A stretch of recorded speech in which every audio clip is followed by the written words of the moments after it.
सच्चिदानंद रूपाय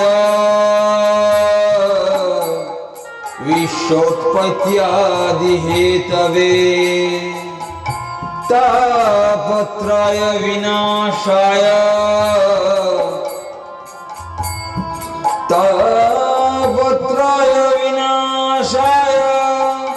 श्री कृष्णाय वयं नमः। ओम नमो भगवते ओम नमो भगवते वासुदेवाय ओम नमो भगवते वासुदेवाय ओम नमो भगवते वासुदेवाय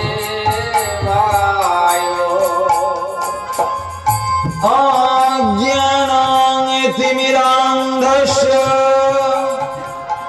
ज्ञानाञ्जनशलाकया चक्षुरुन्मीलितं येन तस्मै श्रीगुरवे नमः। ओम नमो भगवते ओम नमो भगवते वासुदेवाय ओम नमो भगवते वासुदेवाय ओम नमो भगवते वासुदेवाय सरस्वती महाभागे विद्ये कमललोचने विश्वरूपे विशालक्ष्मी विद्यां देहि नमस्तुते। ओम नमो भगवते ओम नमो भगवते वासुदेवाय ओम नमो भगवते वासुदेवाय ओम नमो भगवते वासुदेवाय गुरुर्ब्रह्मा गुरुर्विष्णु गुरुर्देवो महेश्वर गुरु साक्षात् परं ब्रह्म तस्मै श्री गुरवे नमः। ओम नमो भगवते ओम नमो भगवते वासुदेवाय ओम नमो भगवते वासुदेवाय ओम नमो भगवते वासुदेवाय एकदन्तं महाकायं लम्बोदरं गजाननं विघ्ननाशो परं देवं हिरण्मयं प्रणम्यहम्। ओम नमो भगवते ओम नमो भगवते वासुदेवाय ओम नमो भगवते वासुदेवाय ओम नमो भगवते वासुदेवाय ओम नमो भगवते ओम नमो भगवते वासुदेवाय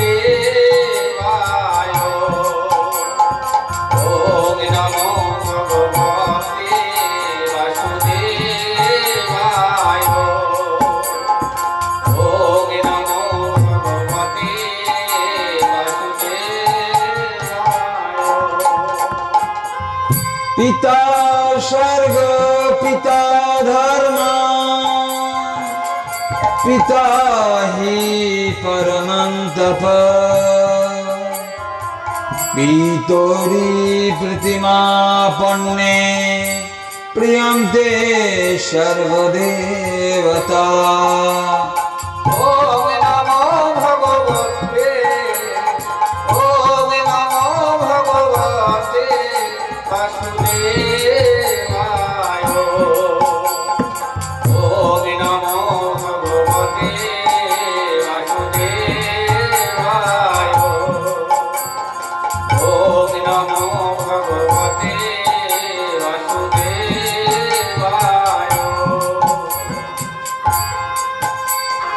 ॐ नमो भगवते वासुदेवाय। ॐ नमो भगवते ॐ नमो भगवते वासुदेवाय। মায়েরা একটু উলুধ্বনি শঙ্খধ্বনি দেবেন তো, বাড়ির শঙ্খটা একটু নিয়ে আসবে।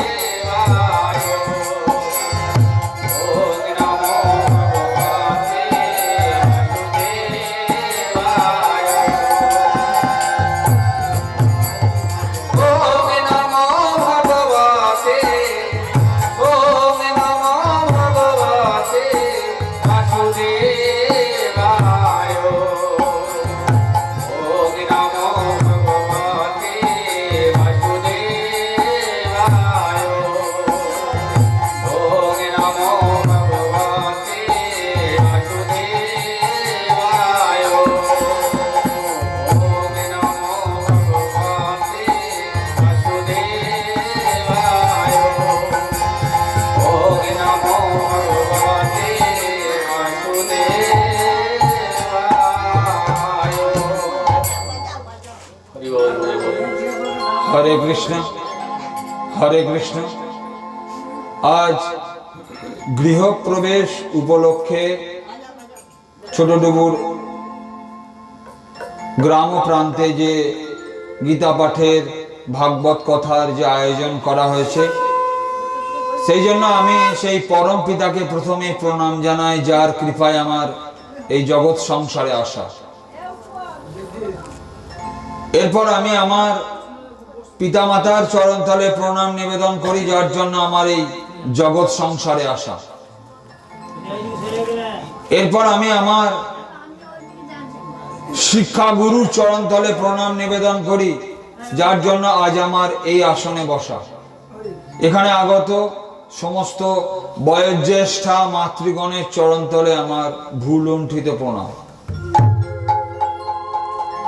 বয়োজ্যেষ্ঠ পিতৃগণের চরণতলে আমার সশ্রদ্ধ নমন। সকল ভক্তবৃন্দের পদধূলি মাথায় নিয়ে আজকে আমরা গীতার বাণীর মধ্য দিয়ে ধীরে ধীরে এগিয়ে যাব। মাইক্রোফোনের মাধ্যমে যারা শুনছেন, এখানে আসা যাদের একবারই সম্ভব হচ্ছে না, এই শব্দ যত দূর পর্যন্ত যাচ্ছে, যত দূর পর্যন্ত পৌঁছাচ্ছে, সকল ভক্তবৃন্দের চরণতলে আমি নতমস্তকে প্রণাম জানাই।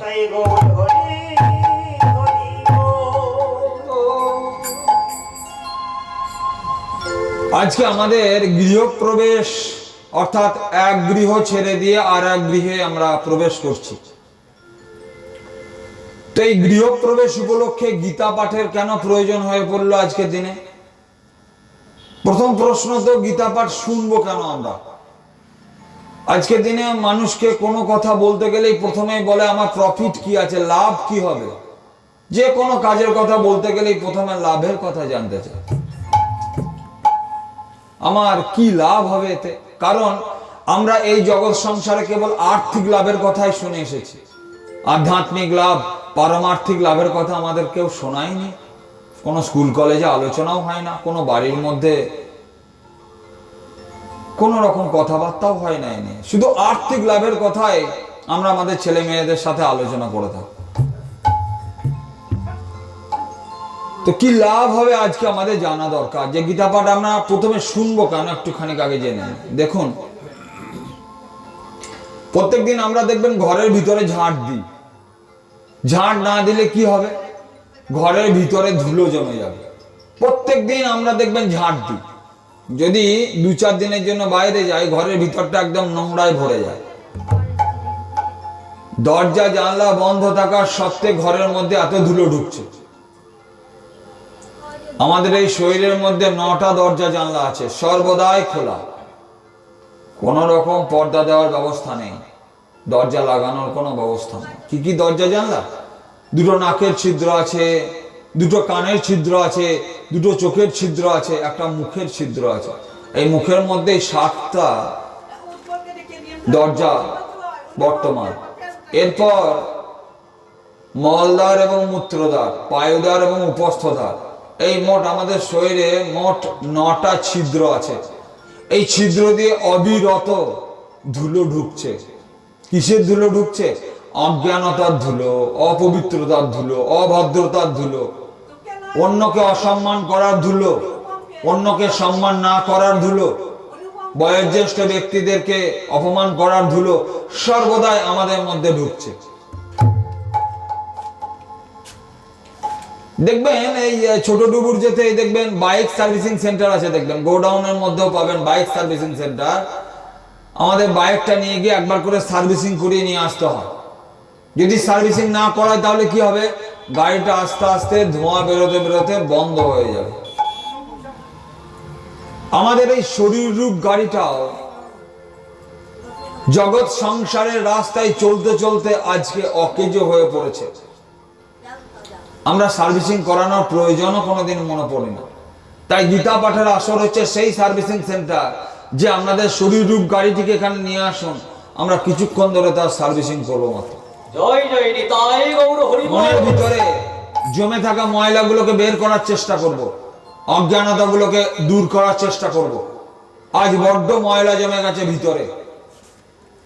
সারা দিন সংসারের কথা বলতে বলতে ঈশ্বরের কথা বলতে আমরা ভুলেই যাচ্ছি। সময় কোথায়? আমার বাড়ির কাজ আছে না,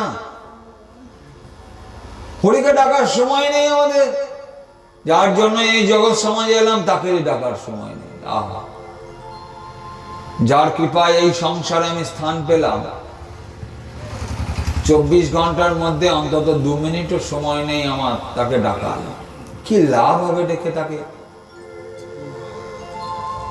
বরাহ পুরাণে বলছে, গীতাশ্রয়হং তিষ্ঠামি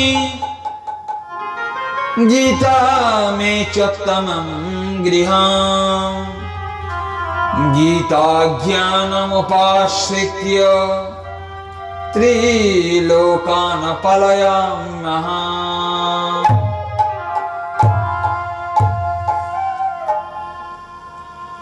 সেই মধুসূদন বলছেন, গীতাশ্রয়ে অহং তিষ্ঠামি, আমি গীতাকে আশ্রয় করে থাকি।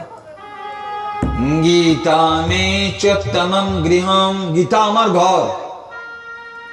আমাদের যেমন প্রত্যেকের একটা ঘর আছে, বাসস্থান আছে, পরম পিতার ঘর। পরম পিতা নিজে বলছেন, গীতা মে চোত্তমং গৃহম গীতা জ্ঞানম উপাশ্রিত্য, গীতার জ্ঞানকে অবলম্বন করে ত্রিলোকান পালয়াম্যহম, এই 3 লোককে আমি পালন করে থাকি।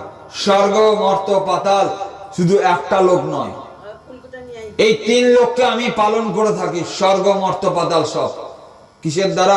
গীতার জ্ঞানকে অবলম্বন করে আমি এই জগৎ সংসারকে পালন করি। তাহলে দেখুন,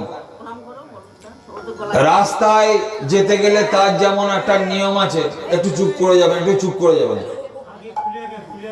যা দেওয়ার তাড়াতাড়ি একটু দিয়ে দেন, একটু চুপ করে যাবেন। এই জগৎ সংসারের রাস্তায় যেতে গেলে তার যেমন একটা নিয়ম আছে,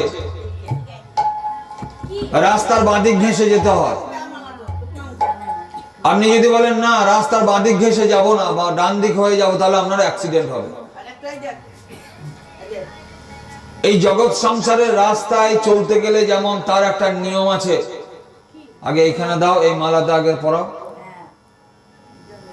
যার জন্য এখানে আসা তাকে আগে পরাও, যার জন্য যার কথা হচ্ছে তার গলায় আগে মালা দাও।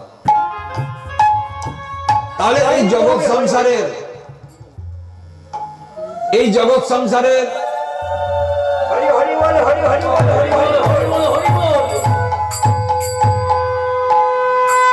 এই জগৎ সংসারের রাস্তায় চলার একটা নিয়ম আছে, বাঁদিক ঘেঁষে যেতে হয়। যদি আপনি না যান তাহলে আপনার অ্যাক্সিডেন্ট হবে। তাহলে সেই পরম পিতারও একটা নিয়ম আছে, যদি না মারেন তাহলে সংসারে অশান্তি হবে। কোনোদিন জানার চেষ্টা আমি করলাম না, সারা জীবন সংসারে অশান্তিতে ডুবে রাখলাম, কিন্তু কি জন্য অশান্তি হচ্ছে তা তো একবার খুঁজে দেখার চেষ্টা করলাম না। জীবনে শান্তি আর পেলাম না। আমরা বলে থাকি শান্তি শ্মশানে, শ্মশানে গিয়েও শান্তি নেই, সেখানেও মৃতদেহ পোড়ানোর জন্য লাইন দিতে হচ্ছে, সেখানেও অশান্তি, সেখানেও ঝামেলা, কোনো জায়গায় শান্তি নেই। তাহলে শান্তি পাবো কি করে এই সংসারে এসে? কোনোদিন খোঁজার চেষ্টাই করলাম না। মধুসূদন বলছে গীতা জ্ঞান উপাশ্রিত্য ত্রিলোকান পলায়ম মহাম। গীতার জ্ঞানকে অবলম্বন করে আমি এই তিনটে জগৎকে পালন করি। মরার পর আর বুকে গীতা দিয়ে কি হবে? কোনো লাভ নেই। আমি প্রত্যেককে নিষেধ করবো মরার পর আর গীতা বই দেবেন না মৃতদেহের পাশে, কারণ গীতা একটা পবিত্র জিনিস। মৃতদেহ, যার মধ্যে প্রাণ নেই, যার মধ্যে মধুসূদনের ছোঁয়া নেই, সেটা মৃতদেহ। সেখান থেকে যখন নিয়ে যাওয়া হয় গঙ্গা জলে ছড়া দেওয়া হয়, দেখবেন গোবর জলে ছড়া দেওয়া হয়। মৃতদেহ ঘরে রাখলে বলবে অমঙ্গল হয়, তাড়াতাড়ি যত তাড়াতাড়ি পারা যায় শ্মশান ঘাটে নিয়ে যাও। তাহলে সেই মৃতদেহটার উপরে গীতা দিচ্ছি আমরা। এই জন্য যদি গীতা দিতে হয় আগে থেকে নেন, গীতার বাণী শুনুন। গীতাতে কোন রাস্তায় চলার কথা বলা হয়েছে শুনুন আগে। মরার পর আর মাথায় গীতা দিয়ে কি করবেন? আমি কিছুদিন আগে একটা আত্মীয়র বাড়ি গেছি, একদম বাস্তব জীবনের কথা বলছে। গীতা একদম, গীতা শব্দের অর্থ হচ্ছে গান। কিসের গান? আমাদের চলার রাস্তারই গান হচ্ছে গীতা। গীতা আর কিছুই নয়। সারা জীবন লাল মোরগ বেঁধে রেখে দিলাম, কোনোদিন পড়ার চেষ্টাও করলাম না, সন্তানকেও বললাম না তুই একবার পড়। আদালতে গীতা ছেয়ে প্রতিজ্ঞা করা হয় যাহা বলিব সত্য বলিব, সত্য ছাড়া মিথ্যা বলিব না। সারা জীবন যে গ্রন্থটি আমি পড়িনি, যে গ্রন্থতে যে রাস্তায় চলার কথা বলা হয়েছে আমি শুনিনি, সেই গ্রন্থটা ছুঁয়ে আমি বলছি যাহা বলিব সত্য বলিব, আর করছি ঠিক তার উল্টোটা। তাই যদি হাত দিয়ে ছুঁয়ে প্রতিজ্ঞা করতে হয় তার আগে পড়ানো দরকার প্রত্যেকে। তাই গীতা পড়ানো দরকার, গীতা শোনানো দরকার, ভাগবত পড়ানো দরকার, ভাগবত শোনানো দরকার, শোনা দরকার। আমি কেন সেই গ্রন্থটা ছুঁয়ে প্রতিজ্ঞা করব? আত্মীয়র বাড়ি গেছি, মুখের দিকে তাকিয়ে আছে, কোনো কথা বলতে পারছে না। শুনলাম প্রথমে ডান দিকটা প্যারালাইসিস হয়ে পড়ে গেছে। মন দিয়ে শুনবেন কথাগুলো। প্রথমে ডান দিকটা প্যারালাইসিস হয়েছে, হাত তুলতে পারছে না। নিজের এই যে হাতটাও আপনার নয়। যেদিন বিছানায় পড়ে থাকবেন প্যারালাইসিস হয়ে, সেদিন এই হাতটাও আর উঠবে না। প্রথমে ডান হাতটা প্যারালাইসিস হলো, ডান পাটা প্যারালাইসিস হলো।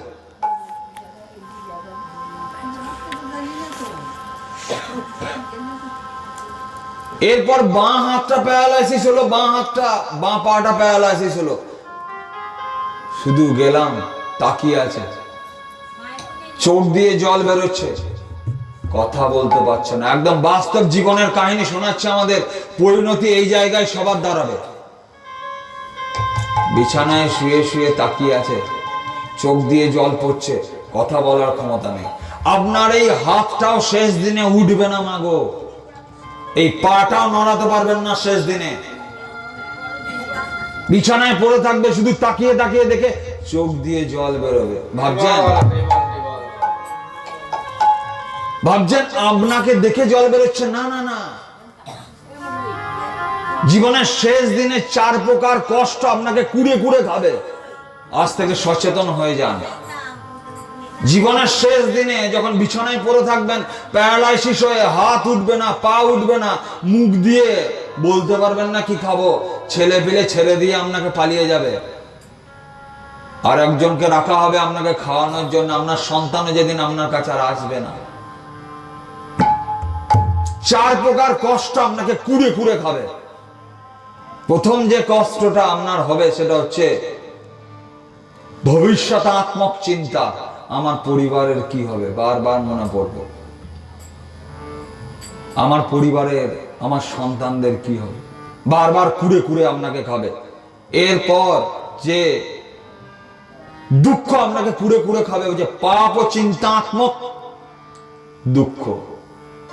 সারা জীবন ধরে আপনি যে পাপ কাজ করেছেন, পরকে ঠকিয়েছেন, পরকে অপমান করেছেন, যেদিন আপনার মৃতদেহ অর্থাৎ আপনি যখন মারা যাননি আপনার চোখের সামনে এসে দাঁড়াবে, সেদিন মনে পড়বে আমি এই খারাপ কাজগুলো করি। এখনো সচেতন হয়ে যায়। জীবনের শেষ দিনে পাপ কাজগুলো আপনাকে এসে এসে কুড়ে কুড়ে খাবে, চোখ দিয়ে জল বেরোবে, সেদিন কথা বলারও ক্ষমতা থাকবে না।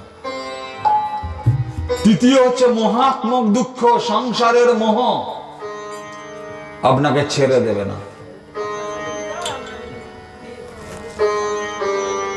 চতুর্থ হচ্ছে শরীরে বেদনাত্মক দুঃখ আপনাকে ভোগ করতে হবে। সেটা কি রকম? আমরা যে বাড়িটাতে থাকি সেই বাড়িটার প্রতি একটা মোহ পড়ে যায়, দেখবেন ভালো করে। চট করে কিন্তু সেই বাড়ি ছেড়ে আপনি যদি যেতে বলা হয় যেতে চাইবেন না। ঠিক আমাদের এই শরীরটাও একটা খাঁচা, এখানে আত্মারূপ পাখি বাস করে। শরীরটার তো কোনো দামই নেই, আত্মা আছে বলে শরীরটার দাম আছে, কিন্তু কত অহংকার করি আমরা। যার জন্য এই শরীরের দাম আছে তাকে কোনোদিন আমরা ভাবলাম না, তাকে আমরা কোনোদিন ভাবলাম না। শেষ দিনে যেদিন 5টা প্রাণ আমাদের শরীর থেকে বেরিয়ে যাবে, প্রাণ অপান ব্যান উদান সমান, সেদিন 1000টা বিছেতে কামড়ালে যে কষ্ট হয় সেই কষ্ট হবে আমাদের। মৃত্যু কষ্ট সাংঘাতিক কষ্ট, যন্ত্রণা সাংঘাতিক যন্ত্রণা। তাই 4 প্রকার কষ্ট আপনাকে কুড়ে কুড়ে খাবে শেষ দিনে। কি কি কষ্ট বললাম আর একবার মনে করিয়ে দিই, শেষ দিনে কাজে লাগবে আমাদের। সময় থাকতে তো কোনোদিন একবার হরিকে বুঝলাম না, সময় থাকতে তো আর সময় পেলাম না, তাই অসময়ে গিয়ে আপনার সময় হবে যেদিন আর কোনো কাজে লাগবে না। যেদিন আপনার সময় হবে সেদিন আর কোনো কাজে লাগবে না। সময় থাকতে আমরা সময়কে কিভাবে নষ্ট করলাম একবার দেখুন। ঈশ্বর আমাকে যখন জন্ম হয়েছিল তখন বলেছিলাম, একবার জন্ম দেন, সারা জীবন আমি আপনার ভজনা করব। সে সময় তো আর কোনোদিন পেলাম না। তাই 4 প্রকার কষ্ট কি কি বললাম? প্রথম হচ্ছে ভবিষ্যৎ চিন্তনাত্মক দুঃখ, দ্বিতীয় হচ্ছে পাপ ও শরণাত্মক দুঃখ, তৃতীয় হচ্ছে মহাত্মক দুঃখ, চতুর্থ হচ্ছে শরীর বেদনাত্মক দুঃখ। এই 4 প্রকার কষ্ট শেষ দিনে বিছানায় প্যারালাইসিস হয়ে যখন পড়ে থাকবে, আপনার ছেলেপিলে যখন আপনার কাছে ঘেঁষবে না, শরীর থেকে যখন দুর্গন্ধ বেরোবে, কাউকে যখন রাখা হবে আপনাকে দেখাশোনা করার জন্য টাকা দিয়ে, আপনার ছেলেও আপনার পাশে আসবে না, সেই দিন শুধু চোখ দিয়ে জল বেরোবে আর অনুশোচনাগ্রস্ত হবে। তাই সময় থাকতে এখনো জানাচ্ছি মাইক্রোফোনের মাধ্যমে, যত দূরে এই বাণী যাচ্ছে, ঘরের দরজা বন্ধ করে কোনো লাভ নেই, জানলা বন্ধ করে কোনো লাভ নেই। শেষ পরিণতিটা একবার জেনে নিন কি হবে। সেদিন আর সময় থাকবে না, সেদিন আর বলবেন না যে কেউ আসেনি আপনাকে সচেতন করতে, সেদিন এই মানুষ আর আসবে না। তাই আগে থেকে সচেতন করে দিয়ে গেলাম ছোটডুবুর বাস স্ট্যান্ড বাসীকে, গোডাউন বাসীকে, যতদূর যাচ্ছে এই শব্দ মাইক্রোফোনের মধ্যে দিয়ে, তাই সচেতন করে দিয়ে যাচ্ছি যে সাবধান হয়ে যান। এখন আনন্দটা কিছুক্ষণের মধ্যে নিরানন্দে পরিণত হয়ে যায়।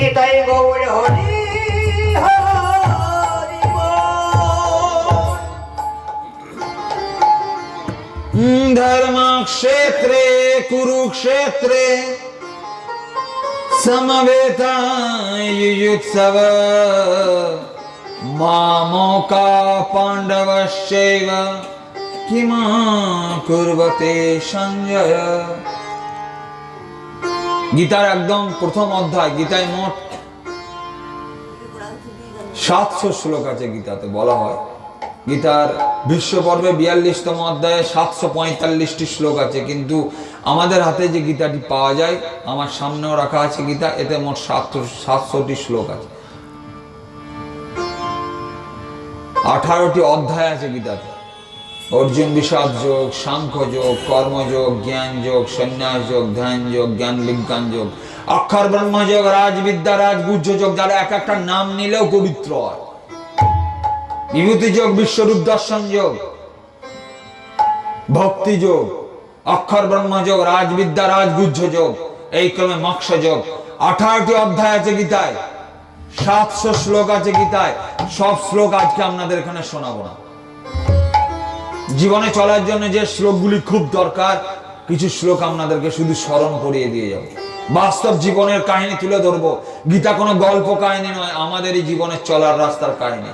সময় থাকতে সাবধান হয়ে যান, সময় থাকতে সচেতন হয়ে যান, নইলে কিন্তু বলবেন না যে কেউ আসেনি সচেতন করতে।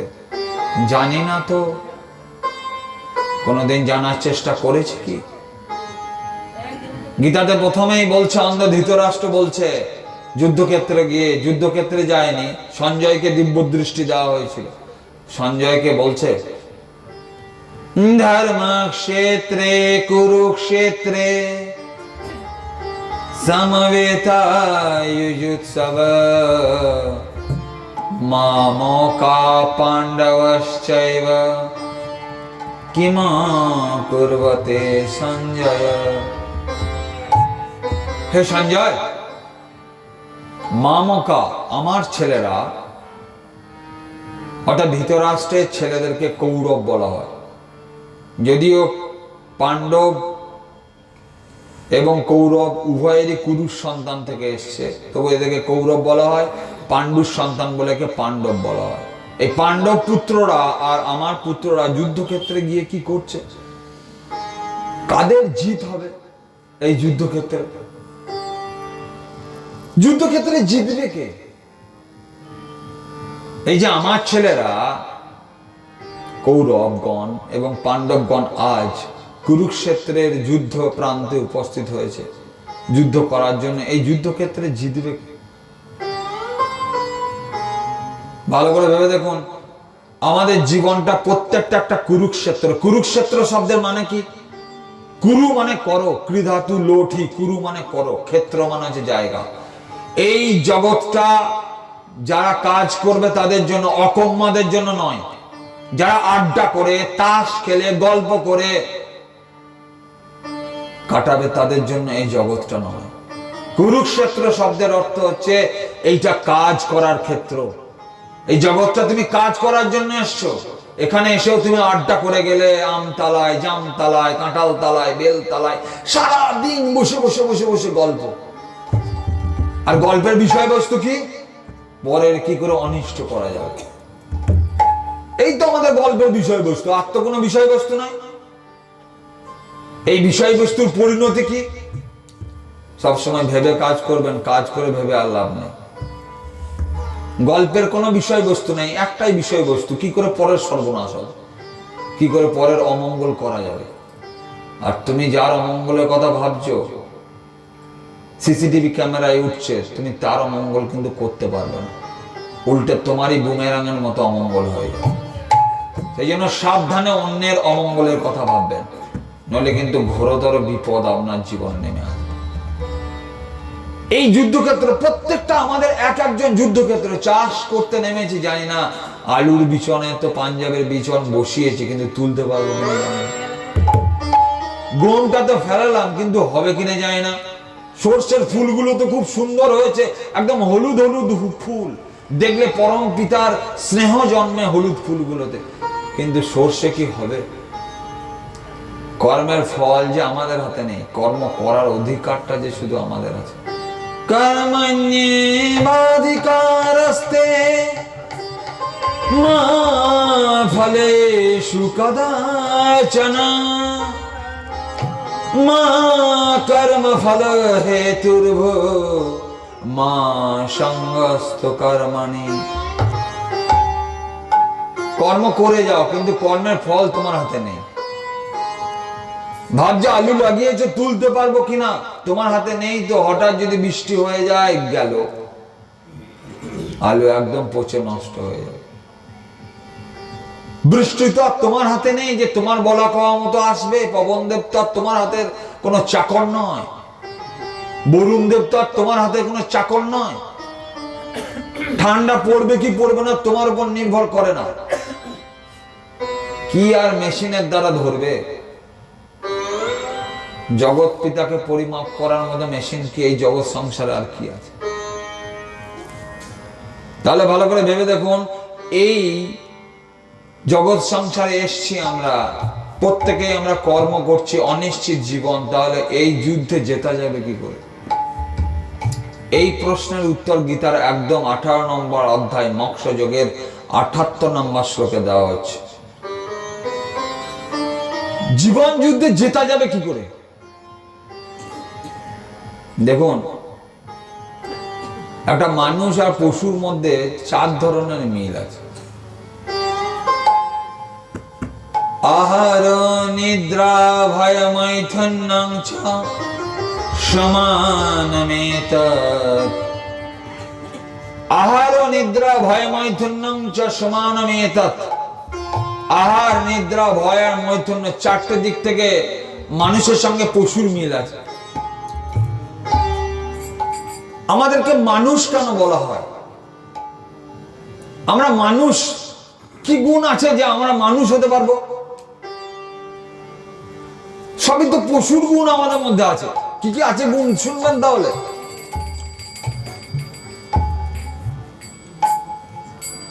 আহার নিদ্রা ভয় মৈথুন্যং চ সমানমেতৎ পশুভিঃ সমান। একটা পশু খেতে পেলে শান্ত হয়, একটা মানুষও খেতে পেলে শান্ত হয়। একটা পশু ঘুমোতে পেলে শান্ত হয়, মানুষও ঘুমোতে পেলে শান্ত হয়। একটা পশুও ভয় পায়, একটা মানুষও ভয় পায়। একটা পশুও বিপরীত লিঙ্গের প্রতি ছুটে যায়, একটা মানুষও স্ত্রী হলে পুরুষের প্রতি ছুটে যায়, আর পুরুষ হলে স্ত্রীর প্রতি ছুটে যায়। সারা জীবন ধরে এইটাই আমরা করছি, শুধু ছোটাছুটি ছোটাছুটি। এই জগৎ সমাজে এসে আমরা শুধু ছোটাছুটি করলাম। তাহলে একটা পশুর মধ্যে যে গুণগুলো থাকা দরকার, একটা মানুষের মধ্যে তো সেই গুণগুলোই আছে। ভালো করে ভেবে দেখুন। তাহলে আমাদেরকে মানুষ কেন বলা হচ্ছে? পশু বললেই হয়। সেই জন্য বলছে ধর্ম হিতেষাং বিশেষ অধিক ধর্মেন হীনা পশুভিঃ সমানা। মানুষের মধ্যে যেটা থাকা দরকার সেটা হচ্ছে ধর্ম থাকা দরকার। মানুষের মধ্যে আলাদা করে যেটা থাকে, যেটা অন্য পশুর মধ্যে নেই, সেটা হচ্ছে ধর্ম থাকা দরকার। দেখবেন আপনি কুকুরকে খেতে দেন, মেরে একদম যার গায়ের বল আছে সে খেয়ে নেবে। এটা তো একটা পশুর ধর্ম হওয়া উচিত। মানুষের ধর্ম তো এরকম হওয়া দরকার নয়। আজ মানুষ পশুকেও ছাড়িয়ে গেছে। আজ মানুষ পশুকেও ছাড়িয়ে চলে গেছে। তার মধ্যে ধর্ম জ্ঞান আর নেই। পিতামাতার সঙ্গে কেমন আচরণ করা দরকার সংসারে এসে। এই জন্য রামচন্দ্রকে মর্যাদা পুরুষোত্তম বলা হয় গো মায়েরা। আর কোন দেবতাকে মর্যাদা পুরুষোত্তম বলা হয় না। সকালবেলায় সিংহাসন চলে যাবে, জেনে শুনেও চুপ। পিতার সম্মান বাঁচানোর জন্য একটাও প্রশ্ন করেনি যে কেন আমাকে সিংহাসন দেওয়া হবে না, একটাও প্রশ্ন করেনি। ভরতকে সিংহাসন দিতে চেয়েছিল, সঙ্গে সঙ্গে সিংহাসন দিয়ে চলে গেল। স্ত্রীর প্রতি যে কর্তব্য হওয়া উচিত, ভাইয়ের প্রতি যে কর্তব্য হওয়া উচিত, বোনের প্রতি যে কর্তব্য হওয়া উচিত, আমাদের মর্যাদা পুরুষোত্তম শ্রীরামচন্দ্রকে দেখলে আমরা পাই। তাহলে প্রশ্ন হচ্ছে যে একটা মানুষ আর পশুর মধ্যে পার্থক্য শুধু ধর্মে। আমাদের মধ্যে যেন মনুষ্য ধর্ম থাকে, কর্তব্য বোধ থাকে, বিবেক বোধ থাকে আমাদের মধ্যে। তবেই তো আমরা মানুষ। মান আর হুঁশ দুটো জিনিস যেন আমাদের মধ্যে থাকে। তাহলে সেই পরম পিতাকে আমরা কি করে রাখবো, তার ফর্মুলাও গীতা গ্রন্থে বলছে। ইয়ত্র যোগেশ্বর কৃষ্ণ ইয়ত্র পার্থ ধনুর্ধর তত্র শ্রী বিজয়ের ভূতি দুবার নীতির মতির মম। গীতার 18 নম্বর অধ্যায়ের নাম হচ্ছে মোক্ষযোগ বা মোক্ষযোগ। তার 78 নম্বর শ্লোকে, বাইরে বই খুলে দেখবেন প্রত্যেকটা শ্লোক কত নম্বর অধ্যায় থেকে বলছে আমি বলে যাচ্ছি। এই জন্যই বলে যাচ্ছি, গীতা একটা সাগরের মতো, খুঁজে পাবেন না কোন জায়গা থেকে কোন ফর্মুলার উত্তর দেওয়া। গীতা হচ্ছে একটা ফর্মুলা গ্রন্থ, আর ভাগবত হচ্ছে তার এক্সাম্পল গ্রন্থ, উদাহরণ গ্রন্থ। গীতা এবং ভাগবত কিন্তু এক জিনিস নয়। আমরা অনেকেই বলে থাকি শ্রীমদ্ ভাগবত গীতা, একদমই কিন্তু ভুল। আর সনাতনীদের অবস্থা এরকমই, নিজেদের গ্রন্থগুলো সম্বন্ধে আমরা কিছু জানি না, না কোথাও পড়ানো হয়, না কোথাও স্কুল কলেজে শোনানো হয় কথা, মুশকিল খুব। সেই জন্যই আমরা গ্রামে গ্রামে যাচ্ছি। মুর্শিদাবাদে 5 দিন থেকে ভাগবত পাঠ করে এলাম, 5 দিন মুর্শিদাবাদের বৈদ্যপুরে। তার পাশের গ্রামে গুন্দরিয়ায় 3 দিন থেকে রাম কথা পাঠ করে এলাম, 8 দিন কন্টিনিউ পাঠ চলছে, 8 দিন। তারপর এখানে এসে পাঠ করলাম। মানুষ আজকে শুনছে, মানুষ আজকে জানছে, মানুষ আজকে বুঝছে কতটা দরকার, মানুষের কতটা দরকার। আনন্দ আমরা শুনতে পাচ্ছেন ওভাবেও করা যায়, আনন্দ এভাবেও করা যায়। কিভাবে করবেন সেটা আপনার উপর নির্ভর করছে। আনন্দ শুনতে পাচ্ছেন ওভাবেও করা যায়, শুনতে পাচ্ছেন মায়েরা? শুনতে পাচ্ছেন না পাচ্ছেন না? শুনতে পাচ্ছেন? ওদিক থেকে শব্দ আসছে, ওভাবেও করা যায়, আনন্দ এভাবেও করা যায়। কিভাবে করবেন সেটা আপনার উপর নির্ভর করছে। সংসারে আমরা বলি ভালোটাও তো ঈশ্বর করাচ্ছে, তাহলে খারাপটাও তো ঈশ্বর করাচ্ছে, তাহলে আমার তো কোনো দোষ নেই, আমি তো নির্দোষ। তাহলে তুমি গীতাতে যে কথা বলা আছে শোনো, দিয়ে সেই রাস্তায় চলো। সেই রাস্তায় তো যাচ্ছ না। ঈশ্বর তোমাকে বলেছে পরের টাকা চুরি করতে, ঈশ্বর তোমাকে বলেছে পরের জমি জায়গা নিজের নামে লিখিয়ে নিতে। কেউ কেউ বলছে খারাপটাও যদি সে, ভালোটাও যদি সে করায়, তাহলে খারাপটাও সে করাচ্ছে। তাহলে বাবা গ্রন্থে তো বলে দিয়েছে, তুমি তো একবার শুনলে না পরম পিতার কথা, তুমি তো একটা ভাগবত শুনলে না, তুমি তো গীতাতে যে রাস্তায় চলার কথা বলা হয়েছে শুনলে না। দিয়ে বলছে যা করাচ্ছে ঈশ্বর করাচ্ছে। কথাটা কি তোমার বলা ঠিক হচ্ছে? কি গো মায়েরা, ঠিক হচ্ছে কথাটা বলা? না মায়েরা, একটু বুঝে শুনে ভেবে চিন্তে দেখবেন। আজকে কথাগুলো যেগুলো বলবো প্রত্যেকটা উদাহরণ দিয়ে দিয়ে বুঝিয়ে বুঝিয়ে বলবো, কারণ শুধু সংস্কৃত পড়ে গেলে এখানে কেউ বুঝবে না। প্রত্যেকটা উদাহরণ দিয়ে দিয়ে বোঝাবো যে গীতা কতটা দরকার, ভাগবত কতটা দরকার, রামচরিত মানুষ আমাদের সন্তানদের জন্য আজ কতটা দরকার, আমাদের সন্তানদের জন্য আজ কতটা দরকার। এগুলো না স্কুলে পড়ানোর সুযোগ আছে, না কলেজে পড়ানোর সুযোগ আছে, কোন জায়গায় পড়াবো? তাই আমরা আমাদের সম্প্রদায় নিয়ে বেরিয়ে পড়েছি, গ্রামে গ্রামে যাচ্ছে। আজ শোনাবো তোমাদের গ্রামে গ্রামে গিয়ে আজকে এ কথা। তাই চলুন সেই পথের সাথীকে স্মরণ করি একবার, তারপর আবার ফিরে আসছি এখানে। তোমার কৃপায় মায়েদের জন্য কাজ উলুধ্বনি এবং শঙ্খধ্বনি, বাবাদের জন্য করধ্বনি, মায়েরাও দেবেন করধ্বনি, আর আমি দেবো গীতা ভাগবতের ধ্বনি। সব মিলেমিশে আজ হবে এই জায়গা পরম পবিত্র স্থান। তোমার কৃপায় বেঁচে আছি,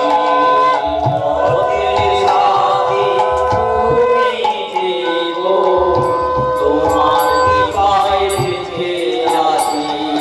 পথের সাথী কেউ আজকে বসে থাকবো না, সবাই একসাথে একভাবে হরিকে স্মরণ করবো। আজ জানি না কবে সময় পাবো। পথের সাথী তুমি দেবো, তোমার কৃপায় বেঁচে আছি। তুমি অন্ধ মানুষে দেখাও, তুমি অন্ধ মানুষের দেখাও, তোমার কথাই মন ধন্য হলো, কথায় মন ধন্য হলো। তুমি অন্ধ মানুষে দেখালো, অন্ধ মানুষের দেখাও আলো, তোমার কথাই মন পবিত্র হলো, আর কথায় মন পবিত্র হলো। এই পথের সাথী তুমি দেবো, তোমার কৃপায় বেঁচে আছি। এই পথের সাথী তুমি দেবো,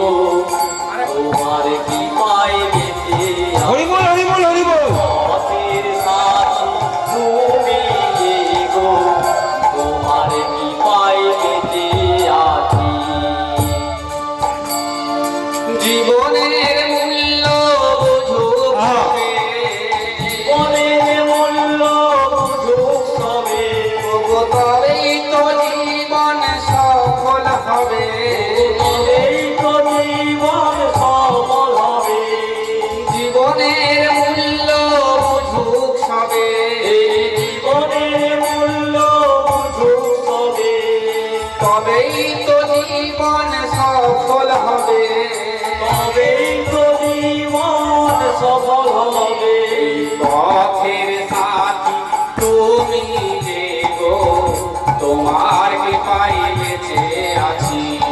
পথের সাথী তুমি যে গো, তোমার কৃপায় বেঁচে আছি।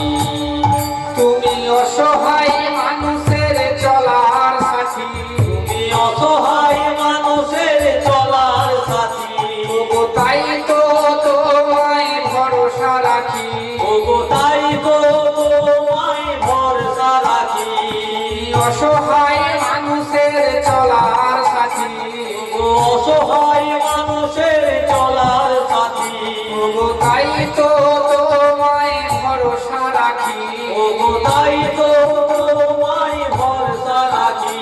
এই পথের সাথী তুমি যে গো, তোমার কৃপায় বেঁচে আছি। এই পথের সাথী তুমি যে গো, তোমার কৃপায় বেঁচে আছি। এই পথের সাথী তুমি যে গো, তোমার কৃপায় বেঁচে আছি। হরি সবাই মায়েরা হরি বল, হরি বলো, হরি বলো, বাহু তুলে হরি বল, বাহু তুলে হরি বলো, হরি বল, হরি বল, হরি বলো, হরি বলো, পবন ভোরে হরি বল। মদন ভোরে হরি বলো। পথের সাথী তুমি যে গো, তোমার কৃপায় বেঁচে আছি। এই পথের সাথী তুমি যে গো, তোমার কৃপায় বেঁচে আছি। এই পথের সাথী তুমি যে গো, তোমার কৃপায় বেঁচে আছি। অন্ধ মানুষের জ্ঞানের আলো, তুমি অন্ধ মানুষের জ্ঞানের আলো। তোমার কথায় মন পবিত্র হলো। তোমার কথায় মন পবিত্র হলো। তুমি অন্ধ মানুষের জ্ঞানের আলো, তুমি অন্ধ মানুষের জ্ঞানের আলো। তোমার কথাতেই মন ধন্য হলো। তোমার কথাতে মন ধন্য হলো। এই পথের সাথী তুমি যে গো, তোমার কৃপায় বেঁচে আছি। এই পথের সাথী তুমি যে গো, তোমার কৃপায় বেঁচে আছি। এই পথের সাথী তুমি যে গো, তোমার কৃপায় বেঁচে আছি। যে সঙ্গীতটা আপনাদের শোনালাম, এটা যিনি পাঠ করে শোনাচ্ছেন মানস মণ্ডল, ওনারই কথা বিশিষ্ট একটা সুরের মধ্য দিয়ে শোনালাম। ভুল ত্রুটি মার্জনা করলেন। আপনারা গানটা শুনছিলেন, গানে একটা লাইন ছিল, এই জীবনের মূল্য বুঝুক তবে। এই জীবনের মূল্য আমরা কি বুঝেছি সত্যি সত্যি? তবেই তো জীবন সফল হবে। এলাম খেলাম দিলাম, সন্তান উৎপাদন করলাম, চলে গেলাম সংসার থেকে। সাংসারিক কাজে নিজেকে ব্যস্ত রাখলাম সারা জীবন। কি উদ্দেশ্যে এসেছিলাম এই সংসারে? কি আমার প্রয়োজন ছিল এই সংসারের? কোনোদিন ভাবলামই না, কেউ ভাবালো না।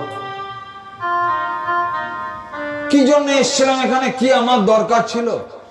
দেখুন, বহু ভাগ্যবান ভাগ্যবতী বলে আমরা মানুষ হতে পেরেছি। রামচরিত মানুষ কি বলছেন জানেন তুলসী বাবা?